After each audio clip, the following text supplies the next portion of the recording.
Ladies and gentlemen, boys and girls, Cheaha Challenge time trial starting in Piedmont all the way to Jacksonville. This race, I just found out, I shot a different video, but I just found out after looking at the satellite and reading the details more closely that it takes place on a bike path. So it's going to be a more narrow path.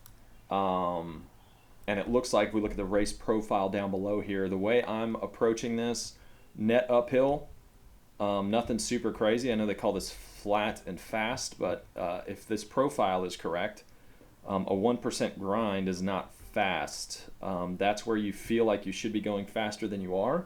It's more false flatty, so you feel like you should be going faster, and it's easy to definitely overcook it. And then on the other side, about the same profile, but just on a downhill grade. So the way I'm approaching this, I'm going to make sure I've got a good warm-up, because I know I'm coming out of the gates hard. I know I'm going to be pushing hard to this 4.5-ish mile mark. I think it's like 4.1 or so. So I know I'm pushing hard to here. And then I'm going to get back up to speed, and then I'm just trying to stay on top of that gear all the way to this kind of 8-mile mark. This flatter section is going to suck your speed a little bit, but to the 8, from there we know it's going to get rolling. So this is like, the way I would be breaking this course down is into thirds. So first 4 miles, next 4 miles, final 4 miles. I'm going harder the first 4. I'm going to quote unquote recover, but you're never recovering in a time trial. But I'm going to be pushing a little bit lighter, and then I'm going to make sure I'm punching these little rollers and keep my speed as high as I can on these little rollers. I'm going to go to satellite mode here.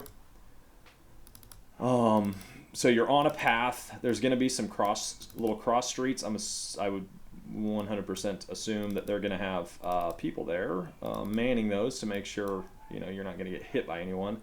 But just as a heads up, we got cross streets happening here, and then as we get into town, you have one of the steeper sections of the whole course. So there's another cross street. As you get into town, I think I'm almost there. You dizzy yet? Let's go further out. There we go. So as we get into town, we've got a road here. So this is where you obviously know you're getting very close. Looks like this is a little housing or apartment development right here. But as you get into town, we've got these kind of weird, funky deviations. It's not going to be a straight through go right here. You're going to have to kind of navigate around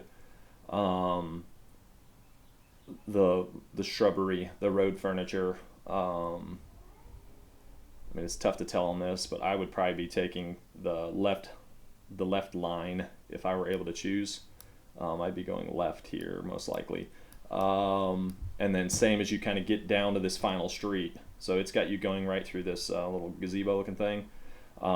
It looks like you're going to pop off a little, almost like a sidewalk area. It's going to be flat, but that's going to be narrow. So you're going to be coming down, carrying quite a bit of speed. You'll want to decelerate quickly. So you're going to be able to recover on this. So I'm pushing even harder here because this is going to be slow. So I'm going to push hard all the way to 11.8 and almost treating that as kind of close to the end, because then you're going to have a 15-20 second break, and then it's this quick uphill smash to this corner. Carry as much put as much energy in as you can to carry speed to get to good speed coming out of this.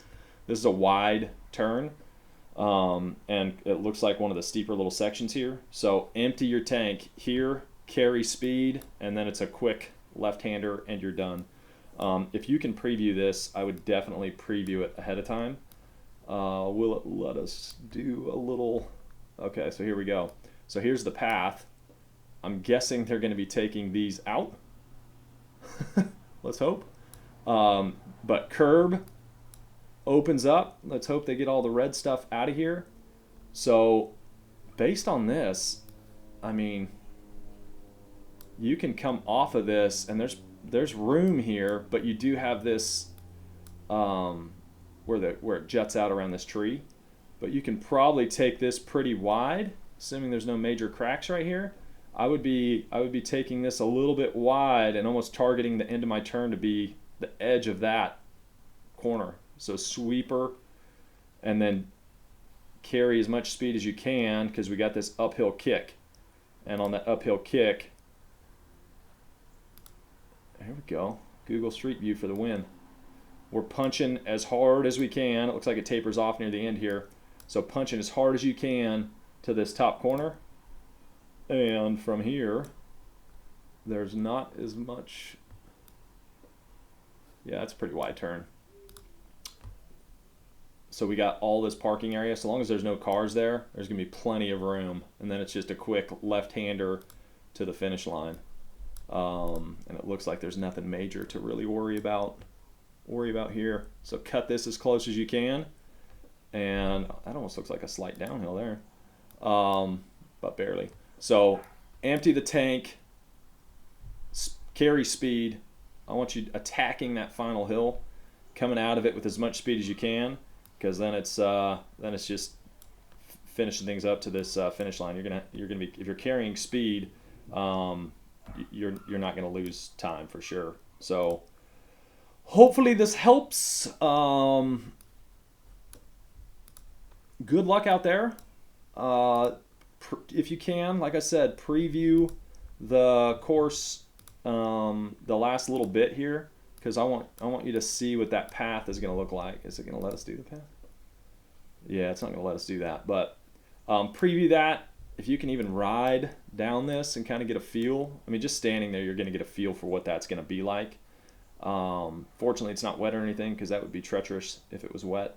But as much speed as you can, smash, make sure you're in a good gear. If you're coming from a downhill, it's easy to be over geared. So make sure you're in a gear that you know you can get on top of and sprint up that climb.